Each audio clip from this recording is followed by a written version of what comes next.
Hello everyone, and thank you for joining and watching this tutorial on how to use the Cricut Design Space app. So this is the app that comes with the Cricut Maker or any of the Cricut cutters. So if you don't have the app yet, you simply go to any web browser, can be Chrome, can be anything, and you type in Cricut Design Space, and then you just go to the website. And then you agree to terms of services and you download it. Since I already have it downloaded, I'm not going to go ahead and click on it. I'll just let it download its executable file. But so once it downloads, then you just click on it and it'll install.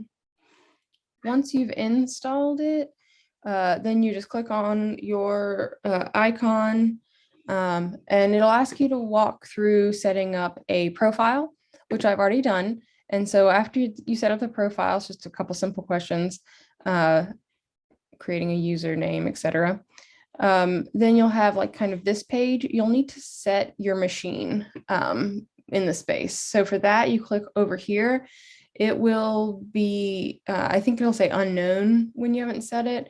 And so go ahead and plug in your machine if you have it next to you, or if you're doing this next to the machine. If you don't, you can just set it for the machine that you will be using, but it won't be able to register it yet. And obviously you can't send it to the cutter until your machine is plugged in.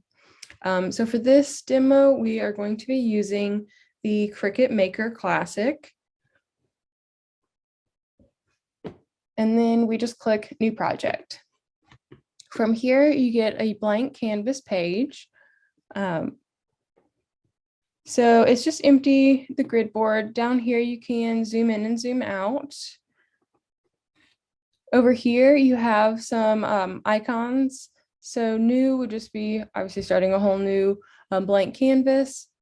Templates are just for if you want sizing information for things. So if you're making a banner and you want to know the basic size without having to measure it, t-shirt sizes, that kind of thing, these will not print, and they do not really give you any sort of like design like ideals. It just gives you a really simple sizing template. So this is the average size of an apron. If you wanted to put create some design to be ironed onto an apron, that's what that's for.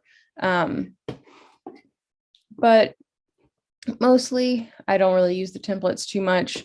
The projects, these are all projects that come with the Cricut Design Space. If you sign up for the paid subscription to this design space, you can get like free projects. I think some of these actually might be free. Yeah, so it says $4.99 or free with Cricut Access. So if you don't want to sign up, but you did want to do like one project, you can just pay just the price of one of these projects. And these are obviously for the heat transfer mugs, and not for the vinyl. These look like a lot of different heat transfer things. Some of these are cut into wood or balsa, but yeah, all different sorts of projects you can do and have fun with if you wanted a jumping off point to get started. So that's what these projects are for. Images, just like the projects, or if you want a jumping off point and don't want to design something from scratch, you can pay for some of these, and some of them are free. I think you can sort, yeah, right here you can sort by free ones, and then you can search in things. Turkey, since it is, so you could get a few free ones. The text, or if you want to add whatever text you are trying to make. So if I wanted to do Innovation Studio, you just type it in, and we'll come back to that in just a second. And shapes are your basic shapes. So these you'll use a lot, and you can layer them to create different kind of designs. And then upload, that's something that you'll use a lot. And that's if you, that's where you create your own designs and then you upload them into the space or into the Cricut design space. Okay, so for us to get started, let's go ahead and do this makerspace logo. So we already have it uploaded, but I'll still go through it just so you can see. So you go image upload and then you browse.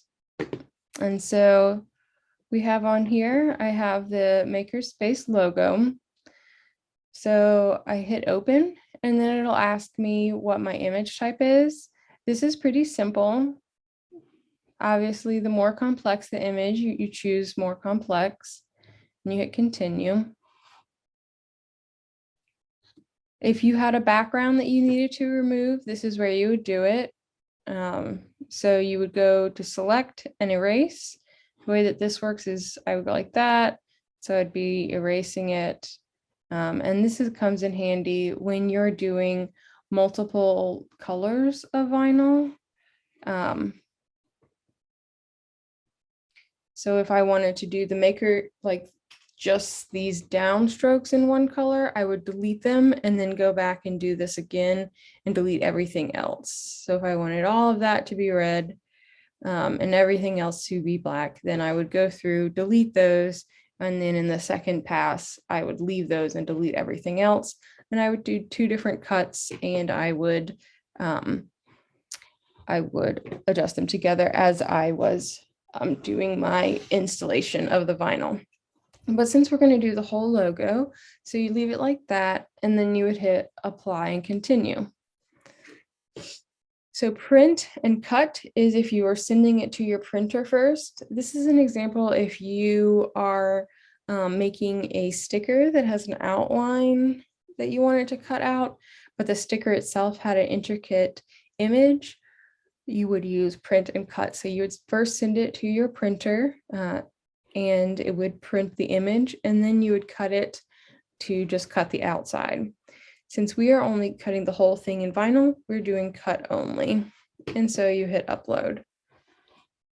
After you hit upload, it shows up in your recent uploads. You select it and you hit add to canvas. Once it's in your canvas, you can resize it. Obviously it comes in, this came in at 13 inches. So we want to do closer to around a 3-inch sticker. And so maybe we'll put this at around 2 inches. If you wanted to have a non-conformed ratio, then you can unclick this locked symbol and then you can pull it in any which way. I just hit Command Z to go back. Okay, so then we have this logo, but let's say we want to put it in a circle. So you go to shape, you add your circle. All right, it's a 2-inch circle. So let's say I want this to be a 3-inch circle. I can just go up here and put 3-inch circle. So now we have our circle. Let's say we want to cut the makerspace logo out of it. And so I want to see the makerspace in front. So I simply come over here to my layers and we'll pull this up. And so now I can see the logo in the front. Okay, so before I actually cut this out of the circle, I'm realizing that this NCSU libraries is really small and it is going to be hard to have that cut correctly with the size that it is. So what I want to do is I want to cut this NCSU out, make it bigger, and then reattach it. So how I would do that is I would go to shape, choose a square shape.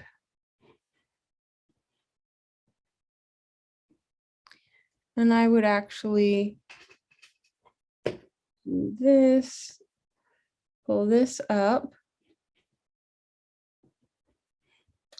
Okay, and so then when you select this and this, then you can actually go to slice. And once you hit slice, It takes a second sometimes. Once you hit slice, you actually have 3 components now. So you have your original piece that you cut, and then you have an outline, and then the cut that you made from that. So it's as if this acted like a template, and now your template is free. So I'm going to resize this to be the same width as the maker space. So I don't need either of these, and I can delete them. And I'm going to do it again. Since this is fully registered, I'm going to make it so that the space is fully registered too.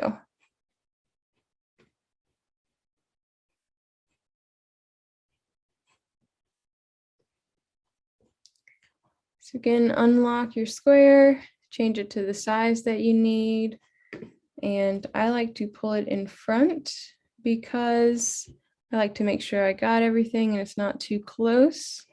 And then shift select both of the things, hit slice, let it slice it, which sometimes takes a second. And then you can separate it out. And then I don't need that one or this one. So I select and delete all of those and then put this back in its place and size it so it looks fully registered for both of these. Okay, so now you have these 3 and they're 3 pieces, but it'd be easier if they were 1 piece so they would stay stuck together. So just do that. You simply come down here and you go weld. And so now it is 1 piece. So we can zoom back out and move our new logo into this circle and then size it the way we want. If you shift select again, you can go to align center, and now it's in. And then you can also click and drag to select both, and then you can put it right where you want it. And you want to give a little bit of space on your template to have room for it to cut. Okay, and so now that both of them are selected, which you can tell over here because they're both grayed out, now we're going to go to slice.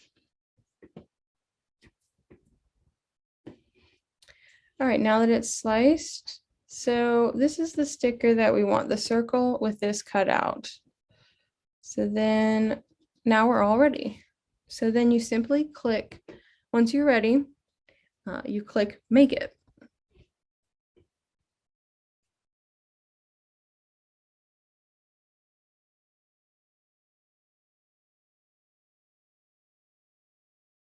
So you hit continue and it's saying, please connect your maker.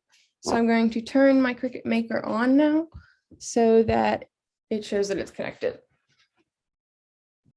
I'm going to hit refresh since my maker is now on. The machine is the maker. And so then it comes up with your material. So at this point, you choose which material you're using, and we are using vinyl. And then it tells you what you need. And so we need the fine point blade, which is already on there, and we'll go over again in the next video. And then we hit load mat. Once you've loaded your mat, then you just hit the load mat button and then you press go and your Cricut Maker will cut. Now please watch the next video to see how to load the mat, how to undo the cutting, and how to actually install the vinyl.